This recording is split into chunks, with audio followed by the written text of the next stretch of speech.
మానవ సమాజం మొత్తము ఎవరికి వారే సుఖం దుఃఖం మంచి చెడు పాపుణ్యాలు సంఘటనలు నిద్ర కళమిట్లు స్థూల సూక్ష్మ కాణశీలాలు దేవుడు ఉన్నాడు లేడు అన్ని శబ్దాలు భావాలు మొత్తం నిద్ర తప్పించి కళలో మెలుకలో సంపూర్ణంగా మరణం చేస్తూనే ఉన్నాడు వాడి నిద్ర పోయిన తర్వాత పోయిన తదనంతరమే ముందుగానే ఎరుకుంది కదా. ఎరుకుతో నిద్రను గుర్తించి గమనించే లక్షణాలని నిద్రలో నాకు ఏమీ లేదు.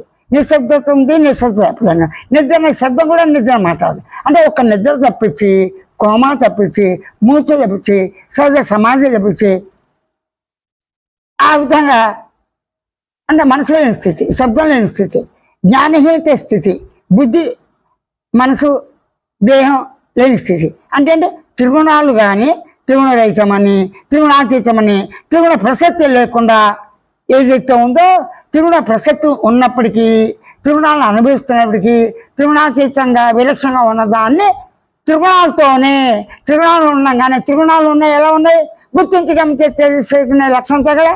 అప్పుడు త్రిగుణాలు అంటే ఏంటి? గుణాలు కాదు, గుణాలను గుర్తించి గమనించి తెలుసుకునే ఎరుక లక్షణంతోనే ఎరుకను గుర్తించి గమనించే వరకు ఉండు. ఎరుకను గమనించి గుర్తించి ఎలా ఉంటావు? గుణాలు గుర్తించిన వాడికి గమనించిన వాడికి సత్వరజతమ గుణాన్ని అలాగే నిజాకాలం మెలుకుని సుఖసుఖాన్ని గుర్తించి గమనించే వాడైన తనకు ఎరుక లక్ష్యంతోనే ఎరుకను గుర్తించి గమనించడానికి సమయం ఉంది. సహజం ప్రయత్నమే లేదు. అంటే సహజ ఎరుకతో సహజ జ్ఞానంతో సహజ గమనికతోనే సహజంగా ఉనికి సత్ పదార్థాన్ని సహజంగా చిత్ పదార్థం తెలివిని సాక్షి చైతన్యాన్ని సహజ ఆనందాన్ని సహజ మౌనాన్ని గుర్తించి గమనించి ఉండొచ్చు కదా. అలాగే ఉంటున్నావు వాస్తవంగా అని నీకెందుకు తెలియట్లేదు?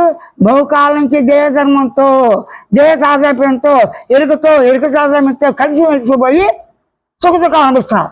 అదే ఎరుకతో తాదాప్యం ఇక్కడ వచ్చింది, అక్కడ తాదాప్యం లేదు.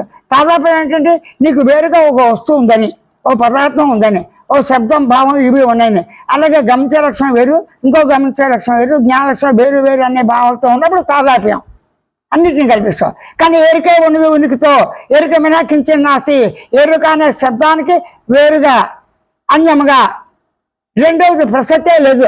ద్వైతరహితమైంది, అద్వైతానికి అతీతమైంది, సుఖదుఖరహితమైంది, సుఖదుఖాలకు అతీతమైంది అయిన స్వరూప స్థితిని ఊరక గమనించి కామ్గా మౌనంగా ఉన్నందున వల్లనే అట్లా ఉండటమే సహజ జ్ఞానంతో సాక్షాత్కారం. అంటే గమనించేవాడిని గమనిస్తూ ఉనికి ఎలా ఉందో ఆ ఉనికి కానీ సత్పదార్థంగా ఉన్నదని ఉన్నట్లుగానే స్వతసిద్ధంగా ఉన్నదా అని గమనించి గుర్తించి ఊరక ఉండవచ్చు కదా. అలాగే ప్రతిదీ అంతే. ఇది మాత్రమే నిర్గుణ చైతన్య అందరి అనుభూతులుగా ఉన్న తనను నీ అనుభూతితో ఉన్న అందరూ కూడా ఎవరికి వారు మాత్రమే స్వయం అవగాహనతో స్వయం స్మృతి జ్ఞాన అవగాహనతో స్వయం జ్ఞాన గమనిక అవగాహనతో స్వయం భావ స్వయం శబ్ద గమనిక అవగాహనతో స్వయం ఉనికి అవగాహనతో స్వయం చిత్త అవగాహనతో స్వయం ఆనంద అవగాహనతో స్వయం మౌన అవగాహనతో స్వయం పరిపూర్ణ అవగాహనతో స్వానుభవంగా మౌనంగా ఉన్నాం. అట్లా ఉండటమే గ్రహించడమే సహజ జ్ఞానం, అత్యంత శుద్ధమైన జ్ఞానం. జ్ఞానం 3 కాలాలు 3 వస్తువులు ఉన్నా లేపినక జ్ఞానానికి శుద్ధమైంది రెండవ జ్ఞానాలేదు. ఎరుక అత్యంత శుద్ధమైంది.